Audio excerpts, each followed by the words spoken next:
నమస్తే అండి, నేను Ravinder Reddy Seoul genetics private limited నుంచి వచ్చిన. ఇక్కడ చరణ్ గారి పొలంలో ఉన్నాం, బాబుసాయిపేటలో, త్రిపురారం మండలం, మిర్యాలగూడ. ఇక్కడ యాక్చువల్గా యశోద రైస్ పొలంలోకి వచ్చినాం. అక్కడ ఇది 30 రోజుల ట్రాన్స్ప్లాంట్ అయిన పొలము. దీంట్లో ఎలా ఉన్నది అనేది మనం చూస్తున్నాము.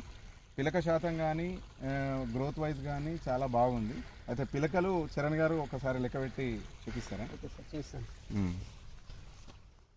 1 2 3 4 5 6 7 8 9 10 11 12 13 14 15 16 17 18 19 20 21 22 23 24 25 26 27 28 29 30 31 32 33 34 35 36 37 38 39 40 41 42 43 ఉన్నాయి సార్.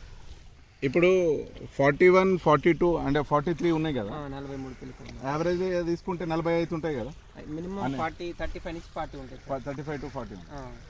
ఇప్పుడు 30 రోజుల లోపల వచ్చిన పిలకలు ఇవి అన్ని ఎఫెక్టివ్ టైలరింగ్. ఎఫెక్టివ్ టిల్లర్ అవును సార్. అంటే ఎఫెక్టివ్ టిల్లర్స్ వస్తే ఖచ్చితంగా ఇది దిగుబడి మీద ఎఫెక్ట్ అనేది పడుతుంది, ఎఫెక్ట్ చూపిస్తుంది ఖచ్చితంగా. ఇవన్నీ అన్ని ఒకటే తిరగవచ్చు, ఏకరీతిలో పొలం ఈంతది కాబట్టి మనకి ఎన్ని కూడా పెడతాయి. తర్వాత వచ్చే పిలకలు ఏకరీతిలో రావు కదా, ఓకే. దానివల్ల మనకి హీల్డింగ్ శాతం అనేది తగ్గుతుంది. ఇప్పుడు వచ్చే ఈ పిలకలతో హీల్డింగ్ శాతం పెరుగుద్ది. ప్రతి పిలకకి కంకెస్తుంది కాబట్టి దిగుబడి వస్తుంది. తర్వాత వచ్చే పిలకలు ఎంత గ్రోత్లు ఇచ్చినా గానీ వచ్చే పిలకలు గడ్డిలాగా ఉంటాయి, గడ్డిలా ఉంటాయి, అంత ఎన్ను పెట్టదు, అవి తక్కువ ఎన్ను పెడుతుంది. అదే కాబట్టి ఇది యశోద రైస్లో ఇప్పుడున్న పరిస్థితి. యాక్చువల్గా చరణ్ గారు మీరు ఖరీఫ్లో కూడా వేసారు కదా? అవును సార్, వేసాను. ఖరీఫ్లో మీకు డెమో లాగా ఇచ్చాం, శాంపుల్ లాగా. అవును సార్. అప్పుడు బాగా అనిపించే కదా మీరు ఇప్పుడు పెట్టారు? అప్పుడు బాగా అనిపించి పెట్టాను సార్. ఇప్పుడు ఎన్ని 3 ఎకరాలు పెట్టారా? 3 ఎకరాలు పెట్టారు. అవును సార్. ఇప్పుడు మీకు ఉన్న పొలంలో మంచిగా అనిపిస్తుందా? మంచిగా ఉంది సార్, రిజల్ట్ అయితే సూపర్ ఉంది. ఓకే, సాటిస్ఫాక్షన్ ఉంది. Thank you. Me satisfaction important మాకు.